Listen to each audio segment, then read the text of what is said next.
ਵਾਹਿਗੁਰੂ ਜੀ ਕਾ ਖਾਲਸਾ ਵਾਹਿਗੁਰੂ ਜੀ ਕੀ ਫਤਿਹ।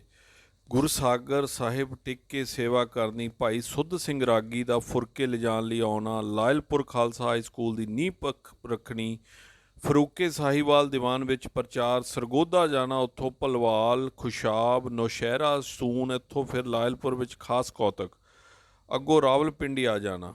ਗੁਰਸਾਗਰ ਸਾਹਿਬ ਦੀ ਸੇਵਾ ਬੈਠ ਕੇ ਕਰਵਾ ਰਹੇ ਸਨ। ਲਾਇਲਪੁਰ ਤੋਂ ਖਾਸ ਪ੍ਰੇਮੀ ਆ ਕੇ ਆਪ ਜੀ ਨੂੰ ਲਾਇਲਪੁਰ ਲੈ ਗਿਆ, ਜਿੱਥੇ ਭਾਰੀ ਦੀਵਾਨ ਸਜੇ। ਖਾਲਸਾ ਹਾਈ ਸਕੂਲ ਦੇ ਨੀਂਹ ਰੱਖਣ ਦਾ ਸਮਾਚਾਰ ਭਾਈ ਗੰਗਾ ਸਿੰਘ ਜੀ ਸੁਪਰਵਾਈਜ਼ਰ ਫੌਜੀ ਡੇਅਰੀ ਫਾਰਮ ਦੀ ਜ਼ੁਬਾਨੀ ਵਰਣਨ ਕੀਤਾ ਜਾਂਦਾ ਹੈ।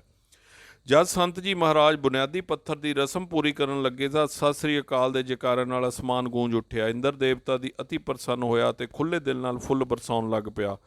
ਬੜਾ ਮੂਸਲਾਧਾਰ ਮੀਂਹ ਵਸਿਆ, ਪਰ ਸੰਤ ਜੀ ਮਹਾਰਾਜ ਅਡੋਲ ਖਲੋਤੇ ਰਹੇ ਅਤੇ ਸਾਧ ਸੰਗਤ ਨੂੰ ਬੜੀ ਉੱਚੀ ਸੁਰ ਵਿੱਚ ਸੰਤਾਂ ਕੇ ਕਾਰਜ ਆਪ ਖਲੋਇਆ, ਹਰ ਕੰਮ ਕਰਾ ਬਨਾਇਆ ਰਾਮ, ਪੂਰਾ ਸ਼ਬਦ ਪੜਾਇਆ। ਇਹ ਇੱਕ ਅਸਚਰਜ ਨਜ਼ਾਰਾ ਸੀ। ਉਧਰੋਂ ਇੰਦਰ ਦੇਵਤਾ ਆਪਣੇ ਪੂਰੇ ਜੋਬਨ ਵਿੱਚ ਤੇ ਉਧਰੋਂ ਸੰਤ ਜੀ ਮਹਾਰਾਜ ਆਪਣੇ ਤੇਜ ਵਿੱਚ ਮਸਤ ਸਨ। ਆਪ ਸੰਗਤ ਵਿੱਚ ਵੀ ਇਸ ਅਦੁੱਤੀ ਤੇਜ ਅਤੇ ਸ਼ਬਦ ਦੇ ਪ੍ਰੇਮ ਦੀ ਲਹਿਰ ਚੱਲ ਪਈ। ਆਖਰ ਇੰਦਰ ਦੇਵਤਾ ਇਹ ਤੇਜ ਨਾ ਸਹਾਰ ਸਕਿਆ ਤੇ ਸੰਤ ਜੀ ਮਹਾਰਾਜ ਦੀ ਸ਼ਰਨ ਲੈ ਕੇ ਅਡੋਲ ਖੜਾ ਹੋ ਗਿਆ। ਮੀਂਹ ਬੰਦ ਹੋ ਗਿਆ ਅਤੇ ਬੁਨਿਆਦੀ ਪੱਥਰ ਰੱਖਣ ਦੀ ਰਸਮ ਹੁਣ ਸੋਹਣੀ ਤਰ੍ਹਾਂ ਪੂਰੀ ਕੀਤੀ ਗਈ। ਸੰਤ ਜੀ ਮਹਾਰਾਜ ਦੀ ਅਡੋਲਤਾ, ਰਸ ਪਿੰਨੇ ਨੇਤਰ, ਤੇਜਸਵੀ ਸਰੂਪ ਨੇ ਬੜਾ ਅਸਰ ਕੀਤਾ ਅਤੇ ਹਰ ਬੰਦੇ ਦੇ ਹਿਰਦੇ ਵਿੱਚ ਤੀਰ ਠੀਕ ਨਿਸ਼ਾਨੇ 'ਤੇ ਬੈਠ ਗਿਆ।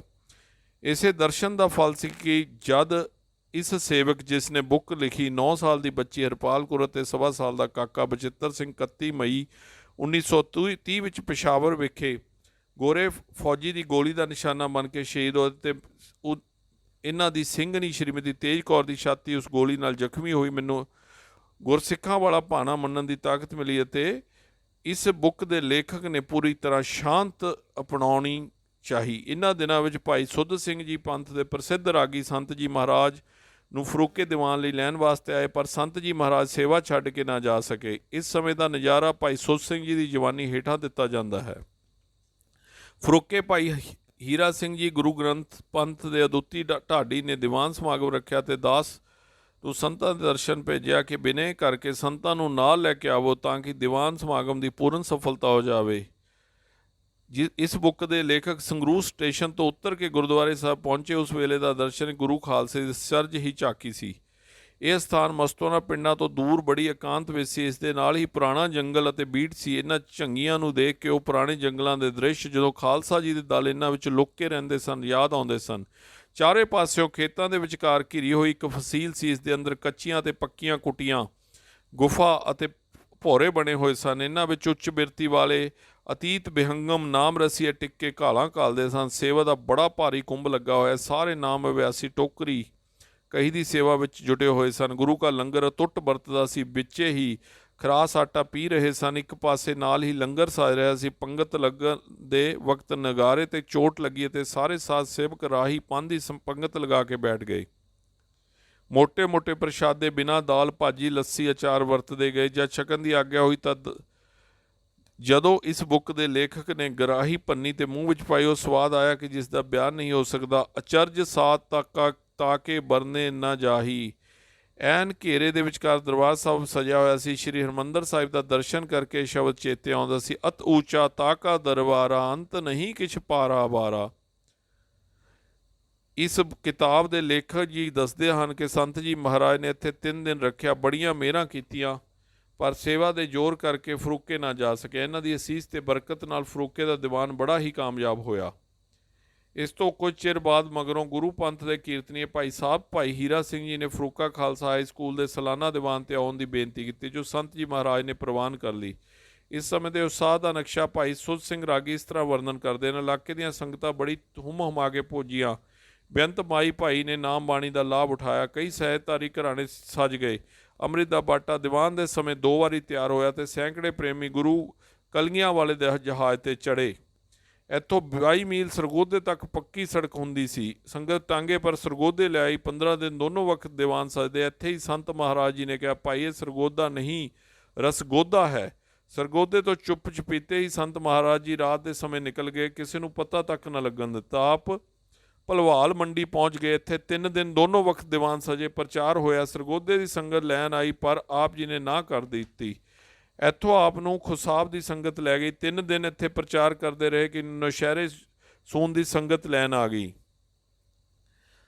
ਆਪ ਜੀ ਨੇ ਸੰਤਾਂ ਨੇ ਬਚਨ ਹੋਇਆ ਕਿ ਦੂਰ ਢੋਲਕੀ ਛੈਨ ਨਾਲ ਸ਼ਬਦ ਕੀਰਤਨ ਹੁੰਦੇ ਦੀ ਆਵਾਜ਼ ਆਈ। ਤਾਂ ਇਸ ਤਰ੍ਹਾਂ ਸੰਤ ਜੀ ਸਰਗੋਧੇ ਤੋਂ ਅੱਗੇ ਚਲੇ ਗਏ। ਜਦ ਮਲਕ ਹਰਦਿੱਤ ਸਿੰਘ ਜੀ ਨੇ ਆਪਣੇ ਪਿਤਾ ਜੀ ਨੂੰ ਖੱਤ ਲਿਖਿਆ ਤਾਂ ਦੱਸਦੇ ਹਨ ਕਿ ਮੈਨੂੰ ਕਈ ਵਾਰ ਸੰਤ ਜੀ ਮਹਾਰਾਜ ਦੇ ਦਰਸ਼ਨ ਹੁੰਦੇ ਹਨ ਅਤੇ ਉਹਨਾਂ ਦੇ ਇਲਾਹੀ ਕੀਰਤਨ ਦਾ ਰਸ ਆਉਂਦਾ ਹੈ। ਸੰਤ ਜੀ ਮਹਾਰਾਜ ਦੀ ਕਿਰਪਾ ਦਾ ਫਲ ਹੈ ਕਿ ਮਲਕ ਜੀ ਗੁਰਸਿੱਖੀ ਵਿੱਚ ਪੱਕੇ ਹਨ ਅਤੇ ਖਾਲਸਾਈ ਅਣਖ ਦੇ ਪੂਰੇ ਧਨੀ। ਬਾਰਾਮੂਲੇ ਤੋਂ ਸੰਤ ਜੀ ਮਹਾਰਾਜ ਸ਼੍ਰੀਨਗਰ ਪਹੁੰਚੇ। ਇੱਥੇ ਭਾਈ ਕਾਹਨ ਸਿੰਘ ਜੀ ਪੰਥ ਦੇ ਪ੍ਰਸਿੱਧ ਵਿਦਵਾਨ ਦਾ ਸੰਤ ਜੀ ਮਹਾਰਾਜ ਨਾਲ ਮਿਲਾਪ ਹੋਇਆ। ਭਾਈ ਸਾਹਿਬ ਨਾਲ ਆਪਣੀ ਕਲਮ ਨਾਲ ਇਸ ਦਰਸ਼ਨ ਦਾ ਨਕਸ਼ਾ ਇਉਂ ਖਿੱਚਦੇ ਹਨ। ਸੰਤ ਜੀ ਮਹਾਰਾਜ ਦੇ ਮਨੋਹਰ ਸ਼ਬਦ ਅਦਭੁਤ ਸੁਰ ਵਿੱਚ ਸਾਰੇ ਖਾਲਸਾ ਪੰਥ ਦੇ ਮਾਈ ਭਾਈ ਨੇ ਸੁਣੇ ਹੀ ਹਨ। ਇਹਨਾਂ ਦਾ ਅਪਾਰ ਪ੍ਰਭਾਵ ਸੰਗਤਾਂ 'ਤੇ ਪੈਂਦਾ ਸੀ। ਮੈਨੂੰ ਰਾਗ ਦਾ ਰਸੀਆ ਜਾਣ ਕੇ ਇੱਕ ਦਿਨ ਕੰਨ ਵਿੱਚ ਆਖਿਆ, ਇਹ ਸ਼ਬਦ ਤਾਂ ਅਸੀਂ ਸਾਰੀ ਸੰਗਤ ਨੂੰ ਨਾਲ ਲਾਉਣ ਵਾਸਤੇ ਗਾਉਂਦੇ ਹਾਂ, ਜੇ ਆਪ ਦੀ ਇੱਛਾ ਹੈ ਤਾਂ ਆਪ ਨੂੰ ਵੀ ਰਾਗ ਵੀ ਸੁਣਾ ਦਿੰਦੇ ਹਾਂ। ਇਹ ਫਰਮਾ ਕੇ ਸ਼ਬਦ 4 ਤਾਰ ਦਾ ਮਾਰਵੇ ਵਿੱਚ ਅਤੇ ਇੱਕ ਪੁਰੀਏ ਵਿੱਚ 3 ਤਾਰ ਦਾ ਅਜਿਹਾ ਮਨੋਹਰ ਗਾਇਆ ਕਿ ਉਹ ਦੈਵੀ ਧਾਰਨਾ ਅਤੇ ਸੁਰਾਂ ਮੇਰੇ ਕੰਨਾਂ ਵਿੱਚ ਹੁਣ ਵੀ ਗੂੰਜਦੀਆਂ ਹਨ। ਸੰਤ ਜੀ ਆਤਮ ਗਿਆਨੀ ਭਗਤ ਨਾਮ ਰਸੀਏ ਰਾਗ ਦੇ ਪੂਰੇ ਵਕਫਕਾਰੀ ਉਦਾਰ ਚਿੱਤ ਅਤੇ ਹਰ ਤਰ੍ਹਾਂ ਪੂਰਨ ਸਨ। ਅਜੇ ਮਹਾਂਪੁਰਖ ਜੀਵਾਂ ਦੀ ਕਲਿਆਣ ਵਾਸਤੇ ਕਦੇ ਕਦੇ ਇਸ ਸੰਸਾਰ ਵਿੱਚ ਪ੍ਰਗਟ ਹੁੰਦੇ ਹਨ। ਸੰਤ ਜੀ ਜਦ ਆਪਣੇ ਆਪ ਕਿਸੇ ਜਗ੍ਹਾ 'ਤੇ ਬੈਠੇ ਸਨ ਤਾਂ ਸੰਤ ਜੀ ਮਹਾਰਾਜ ਨੇ ਫਰਮਾਇਆ, ਭਾਈ ਤੇਜਾ ਸਿੰਘ ਜੀ ਤੁਸੀਂ ਟਿੱਕਾ ਸਾਹਿਬ ਨਾਲ ਮਿਲ ਕੇ ਮਸਤੂਆਣੇ ਵਿੱਚ ਵਿਦਿਅਕ ਆਸ਼ਰਮ ਚਲਾਓ। ਇਹ ਬੜੇ ਪ੍ਰੇਮੀ ਹਨ, ਤਨ ਮਨ ਧਨ ਕਰਕੇ ਸੇਵਾ ਕਰਨਗੇ। ਭਾਈ ਤੇਜਾ ਸਿੰਘ ਜੀ ਨੇ ਆਖਿਆ ਕਿ ਇਹ ਕੀ ਕਰਨ ਯੋਗ ਹਨ, ਹਜ਼ੂਰ ਦੀ ਮਦਦ ਨਾਲ ਹੀ ਆਸ਼ਰਮ ਚੱਲੇਗਾ। ਸੰਤ ਜੀ ਮਹਾਰਾਜ ਨੇ ਫਰਮਾਇਆ, ਭਾਈ ਅਸੀਂ ਤਾਂ ਗਰੀਬ ਸਾਧ ਹਾਂ, ਮਾਇਆ ਦੀ ਖੇਡ ਮਾਇਆ ਧਾਰੀਆਂ ਦੇ ਸੁਪਰਦ ਹੀ ਚੰਗੀ ਹੁੰਦੀ ਹੈ। ਅਸਾਂ ਦਾ ਖਾਸ ਕਾਰਨਾਂ ਕਰਕੇ ਥੋੜ੍ਹੇ ਚਿਰ ਲਈ ਮਾਲਵੇ ਦੇਸ਼ ਦੇ ਲਾਭ ਹਿੱਤੇ ਪੰਡ ਚੁੱਕੀ ਸੀ। ਹੁਣ ਤੁਸੀਂ ਦੋਵੇਂ ਮਿਲ ਕੇ ਇਸ ਨੂੰ ਸੰਭਾਲ ਲਵੋ, ਫਿਰ ਅਸੀਂ ਆਜ਼ਾਦ ਹੋ ਕੇ ਨਾਮ ਬਾਣੀ ਅਤੇ ਅੰਮ੍ਰਿਤ ਦਾ ਖੁੱਲ੍ਹਾ ਪ੍ਰਚਾਰ ਕਰ ਸਕਾਂਗੇ। ਭਾਈ ਤੇਜਾ ਸਿੰਘ ਜੀ ਨੇ ਟਿੱਕਾ ਸਾਹਿਬ ਵੱਲ ਹੱਥ ਕਰਕੇ ਆਖਿਆ ਕਿ ਇਹ ਤਾਂ ਕੰਗਾਲ ਹਜ਼ੂਰ ਦਾ ਹੱਥ ਸਿਰ 'ਤੇ ਲੋੜੀਂਦਾ ਹੈ। ਸੰਤ ਜੀ ਮਹਾਰਾਜ ਨੇ ਫਰਮਾਇਆ, ਭਾਈ ਤੇਜਾ ਸਿੰਘ ਇਹਨਾਂ 'ਤੇ ਸਤਿਗੁਰ ਦੀ ਮਿਹਰ, ਇਹਨਾਂ ਨਾਲ ਮਿਲ ਕੇ ਕੰਮ ਚਲਾਓ। ਇਹ ਸੁਣ ਭਾਈ ਤੇਜਾ ਸਿੰਘ ਨੇ ਮੂੰਹ ਪਾੜ ਕੇ ਆਖਿਆ ਕਿ ਜੇ ਆਪ ਮਾਇਆ ਦੀ ਮਦਦ ਨਹੀਂ ਕਰ ਸਕਦੇ ਤਾਂ ਆਪਣੀ ਜੋਤ ਮੈਨੂੰ ਦੇ ਦਿਓ। ਇਹ ਗੱਲ ਸੁਣਦੇ ਸਾਰੀ ਸੰਤਾਂ ਦਾ ਚਿਹਰਾ ਲਾਲ ਹੋ ਗਿਆ ਤੇ ਮੁੱਖੋਂ ਇਹ ਵਚਨ ਨਿਕਲੇ, ਸਿਰ ਹਾਜ਼ਰ ਹੈ ਜੋਤ ਅਧਿਕਾਰੀ ਨੂੰ ਮਿਲੇਗੀ। ਦੂਜੇ ਦਿਨ ਅੰਮ੍ਰਿਤ ਵੇਲੇ ਹੀ ਸੰਤ ਜੀ ਮਹਾਰਾਜ ਉਪਰਾਮ ਹੋ ਕੇ ਚੁਪੀਤੇ ਹੀ ਗੁਰਸਾਗਰ ਸਾਹਿਬ ਤੋਂ ਚਲੇ ਗਏ। ਟਿੱਕਾ ਸਾਹਿਬ ਅਤੇ ਭਾਈ ਤੇਜਾ ਸਿੰਘ ਆਪਣੇ ਥਾਂ ਮੁੜ ਗਏ। ਕੁਝ ਚਿਰ ਮਗਰੋਂ ਮਹਾਰਾਜਾ ਭੁਪਿੰਦਰ ਸਿੰਘ ਮਹਿੰਦਰ ਬਹਾਦਰ ਪਟਿਆਲਾ ਦੀ ਗੱਦੀ ਨਿਸ਼ੀਨੀ ਹੋਈ। ਗੱਦੀ 'ਤੇ ਬੈਠਦਿਆਂ ਹੀ ਮਹਾਰਾਜਾ ਸਾਹਿਬ ਨੇ ਗੁਰਮਤਿ ਨਾਲ ਬੜਾ ਪ੍ਰੇਮ ਪ੍ਰਗਟ ਕੀਤਾ। ਸਾਰੀ ਰਿਆਸਤ ਦੇ ਦਫ਼ਤਰਾਂ ਕਚਹਿਰੀਆਂ ਵਿੱਚ ਗੁਰਮੁਖੀ ਪ੍ਰਚਲਿਤ ਕਰਨ ਦਾ ਹੁਕਮ ਦੇ ਦਿੱਤਾ। ਆਪਣਾ ਆਨੰਦ ਕਾਰਜ ਵੀ ਨਿਰੋਲ ਗੁਰਮਤਿ ਨਾਲ ਕਰਾਇਆ ਅਤੇ ਸਤਸੰਗ ਲਈ ਸੰਤ ਮਹਾਰਾਜ ਜੀ ਨੂੰ ਪਟਿਆਲਾ ਸੱਦ ਭੇਜਿਆ। ਉਸ ਬਾਰੇ ਹੇਠ ਲਿਖੀ ਖਾਸ ਸਾਖੀ ਸੰਤ ਅਤਰ ਸਿੰਘ ਜੀ ਮਹਾਰਾਜ ਦੀ ਆਪਣੀ ਜ਼ੁਬਾਨੀ ਹੈ। ਇਸ ਸਮੇਂ ਮਹਾਰਾਜਾ ਭੁਪਿੰਦਰ ਸਿੰਘ ਦੇ ਚਿੱਤ ਵਿੱਚ ਸਤਸੰਗ ਤੇ ਗੁਰਬਾਣੀ ਤੇ ਪਿਆਰ ਦੀ ਬੜੀ ਸੋਹਣੀ ਲਹਿਰ ਚੱਲ ਪਈ ਸੀ। ਸਾਡਾ ਅੰਦਰੋਂ ਇਹ ਪ੍ਰੇਮ ਸੀ ਕਿ ਘੱਟ ਤੋਂ ਘੱਟ 6 ਮਹੀਨੇ ਮਹਾਰਾਜਾ ਦੇ ਨੇੜੇ ਰਹਿ ਕੇ ਉਸਦੀ ਇਹ ਬਿਰਤੀ ਪ੍ਰਪੱਕ ਕਰ ਦਈਏ। ਪਰ ਕਰਤਾਰ ਦੀ ਨੇਤ ਭਾਈ ਤੇਜਾ ਸਿੰਘ ਭਸੌੜੀਏ ਦੇ ਚਿੱਤ ਵਿੱਚ ਇਹ ਫੁਰ ਪਿਆ ਕਿ ਜਿਹੜਾ ਸੰਤ ਲੱਖ ਰੁਪਇਆ ਮਹਾਰਾਜਾ ਪਟਿਆਲੇ ਨੇ ਪੰਜ ਖੰਡ ਭਸੌੜ ਨੂੰ ਦੇਣ ਦੀ ਆਸ ਦਿਵਾਈ ਸੀ, ਉਹ ਕਿਧਰੇ ਸੰਤ ਗੁਰਸਾਗਰ ਸਾਹਿਬ ਮਸਤੂਆਣਾ ਵਾਸਤੇ ਨਾ ਲੈ ਜਾਣ। ਇੱਕ ਦਿਨ ਬੜਾ ਭਾਰੀ ਦੀਵਾਨ ਸਜਿਆ ਹੋਇਆ ਸੀ। ਅਸੀਂ ਤਾਬੇ ਬੈਠੇ ਸੀ ਤੇ ਅਸੀਂ ਸਾਖੀ ਹੋ ਕੇ ਸਾਰੀ ਸੰਗਤ ਨੂੰ ਦੇਖ ਰਹੇ ਸੀ। ਭਾਈ ਤੇਜਾ ਸਿੰਘ ਭਸੌੜ ਨੇ ਭਾਈ ਤੇਜਾ ਸਿੰਘ ਮਹਿੰਗਨ ਨਾਲ ਦੀਵਾਨ ਵਿੱਚ ਹੀ ਕਾਨਾਫੂਸੀ ਸ਼ੁਰੂ ਕਰ ਦਿੱਤੀ।